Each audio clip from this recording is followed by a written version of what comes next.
The standard Stormtrooper is by far one of the most recognisable elements of Star Wars and the Galactic Empire. But what were all the other types of Stormtrooper we see from time to time in Star Wars productions?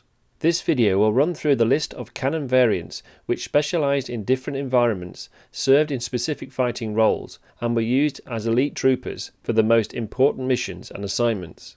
Starting with, of course, the standard Stormtrooper. Recruited in their millions through the Imperial academies around the galaxy, they were an evolution to replace the original clone trooper of the Republic due to cost, a fierce loyalty, and the sheer numbers required to keep order under Imperial rule. The original Stormtrooper possessed standard equipment including the E11 blaster rifle, white plastoid armour, a thermal detonator, as well as the helmet with optical and atmospheric processing units. However, there were various specialised Stormtroopers who would be deployed in different environments depending on a world's terrain. Trained to operate in various cave-like geographical areas, the Cave Trooper was equipped with Scout Trooper armour, an E11 blaster carbine, and an oversized vibro knife for their weapons. Their specialised helmet was fitted with low-light vision gear to help them see in dark caverns. They also used rappelling cables for abseiling on assignments. Coastal Defender Troopers, also commonly known as Shore Troopers, were trained to operate in tropical regions as part of the Coastal Defence Division. To join their division, this type of Stormtrooper had to hold the rank of Sergeant, so that if conflict arose, they were equipped to lead squads of standard Stormtroopers. They were equipped with the upper body plastoid coated armour, a helmet with built-in cooling fans, and an E22 blaster rifle. Cold weather assault Stormtroopers, commonly known as Snow Troopers, were trained for ice-covered environments and were equipped with a helmet including a heated mask and suit. This was powered by a backpack consisting of heavy-duty power cell controls and a comms unit. Snow Troopers were famously deployed at the Battle of Hoth and assisted Darth Vader when entering the Rebels' base. This trooper was similar in appearance to the Republic Marine Troopers of the 21st Nova Corps on the world of Megiddo during the Clone Wars. The Forest Trooper were simply Stormtroopers trained to operate in forested environments and wore camouflage plastoid armour. During the Galactic Civil War, a number of Forest Troopers were stationed on Kashyyyk as part of its garrison. Stationed at Darth Vader's fortress on the planet Mustafar, Lava Troopers were equipped with all-black armour with respiration tubes to protect them from volcanic ash and gases, and wore a red pauldron on their right shoulder.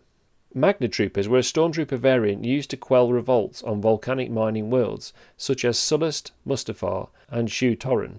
Equipped to operate in extremely high temperatures, their plastoid armour consisted of reinforced leg armour, black pauldrons, and also like Lava Troopers, they had respirator tubes connected to their backpack to protect them from volcanic gases. Weapons used by Magna Troopers included an E11 medium blaster rifle, a T21 light repeating blaster, and a DL-19 long-range heavy blaster rifle. Desert Troopers, or commonly known as Sand Troopers, were famously deployed on Tatooine to retrieve the stolen Death Star plans in 0 BBY. These troopers wore modified armour to operate in high temperatures, with cooling fans on their helmet and also with sun filters. In addition, they wore a survival backpack stocked with extra rations and water. Like other variants, they utilised weapons such as an E11 medium blaster rifle, a T21 light repeating blaster, and a DTL-19 heavy blaster rifle, and additionally an RT-97C heavy blaster rifle.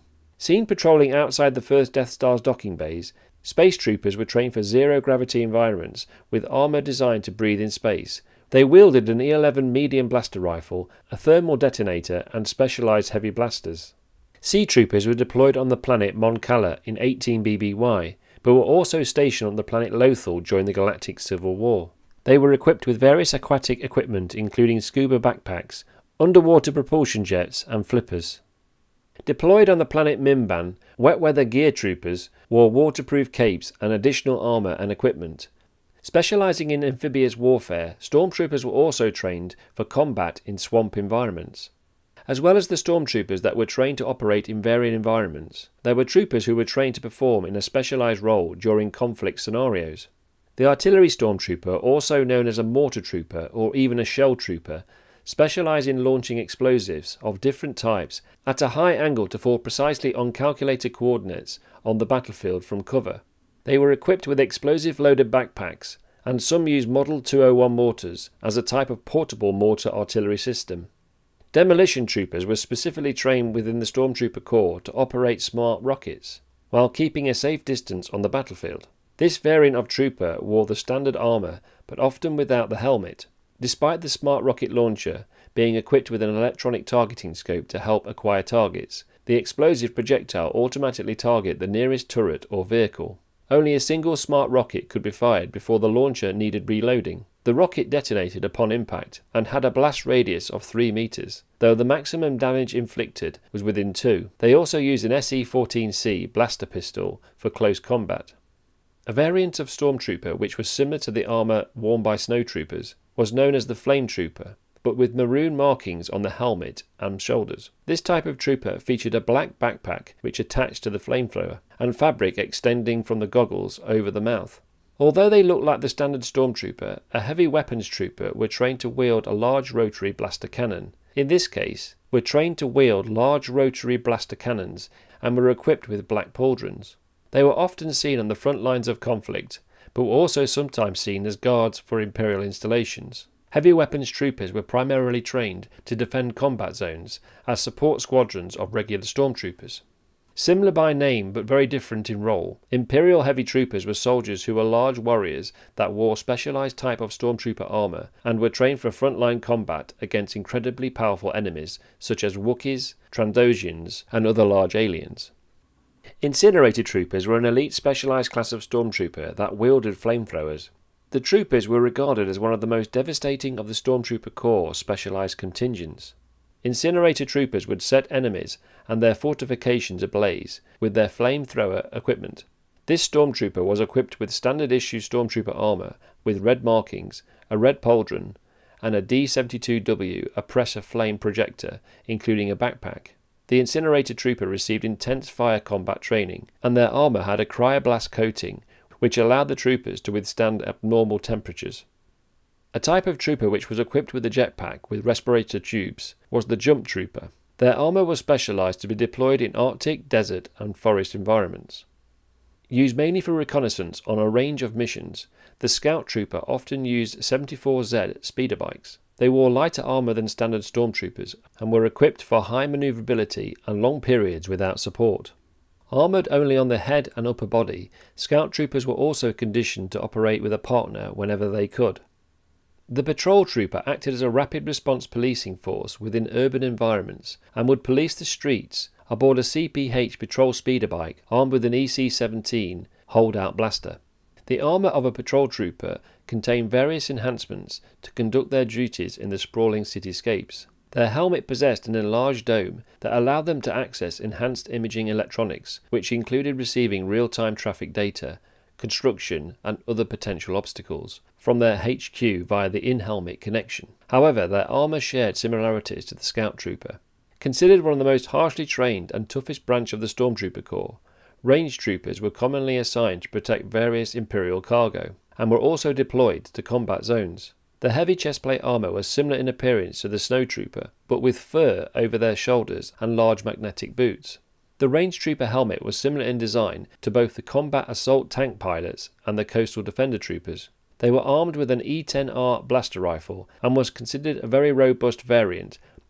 A variant of Stormtrooper very similar to the heavy weapon Stormtroopers wore a pauldron carrying a thermal detonator and also held an E-11 blaster rifle as a specialised unit of the Galactic Empire Stormtrooper Corps. The next 4 Stormtrooper variants from Canon all wore white standard armour but were trained specifically to operate different types of weapons.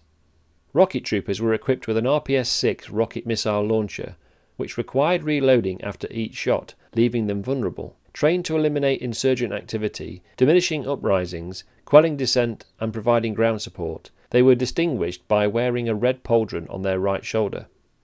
Riot Control Troopers wielded a riot shield and were trained to use their batons and electrostaffs, tasked with the dispersion and arrest of insurgents taking part in disruptive activities. Grenadier Troopers were equipped and trained to operate grenadier launchers that fired Class A thermal detonators. They wore a red pauldron and a black bandolier across their chest. Sniper Troopers, but also known as Sharp Troopers, wore a blue pauldron over their right shoulder and were equipped with a visor attached to their helmet to target and fire the E-11 sniper rifle. They also held a black bandolier strapped across their chest plate. A variant of the Scout Trooper wearing grey armour, they primarily used the DLT-19X targeting blaster. However, these variants were also able to wield an IQ-A11 blaster rifle. The next category of variant Stormtroopers were part of the Stormtrooper Corps' elite special forces, and were only deployed or assigned to the most important missions. Operating under the direction of Imperial Intelligence, the Death Trooper Division comprised of an elite variant trooper of the very best Stormtroopers.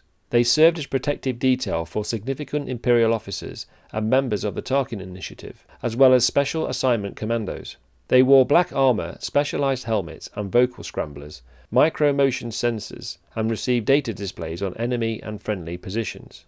Death Troopers were trained in unarmed combat, heavy weapons, demolitions, improvised weaponry, guerrilla warfare and marksmanship.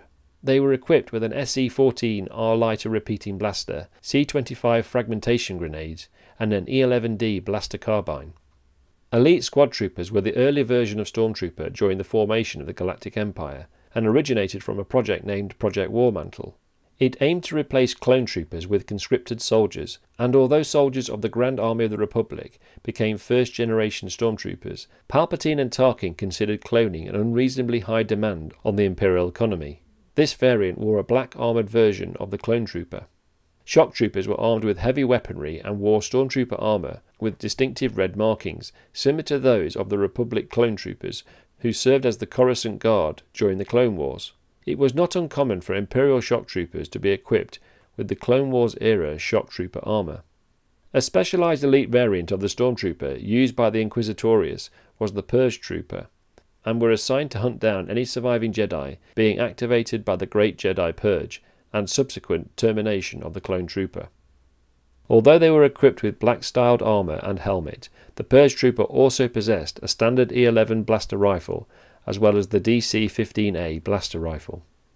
Another elite Stormtrooper known as the Purge Trooper served Ulbricht Heidelhard's Imperial Remnant inside the Enote sector during the aftermath of the Battle of Endor in 4 ABY.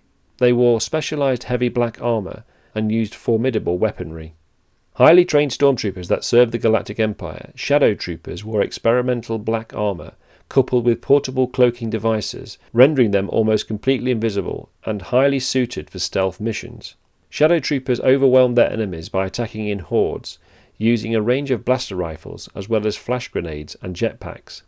Special Commando Advanced Recon Troopers, also known as Scar Troopers, and part of the Special Forces Division. They were deployed in small squads led by a sergeant. One such unit was originally Task Force 99. Storm Commandos were also part of the Special Forces Division of the Stormtrooper Corps, and trained to deal with extreme combat situations. They were equipped with Silver Scout Trooper armour and carried E-11 medium blaster rifles. Some Storm Commandos were members of the elite 101st Legion, which was Darth Vader's personal Stormtrooper attachment. Specifically trained to operate in volcanic terrain, Crimson Stormtroopers wore a variation of standard Stormtrooper armour that was coloured in crimson red and allowed them to stay cool in battle. The troopers were equipped with an E-11 medium blaster rifle or a DLT-20A blaster rifle. However, this variant was only released as a Black Series action figure by Hasbro and wasn't involved in any Star Wars production or featured in any of the visual dictionaries. I hope you enjoyed this rundown of all the Stormtrooper variants. For more Imperial Perspective videos, please give a like and subscribe. Thank you for watching, have a great day, and as always, long live the Empire.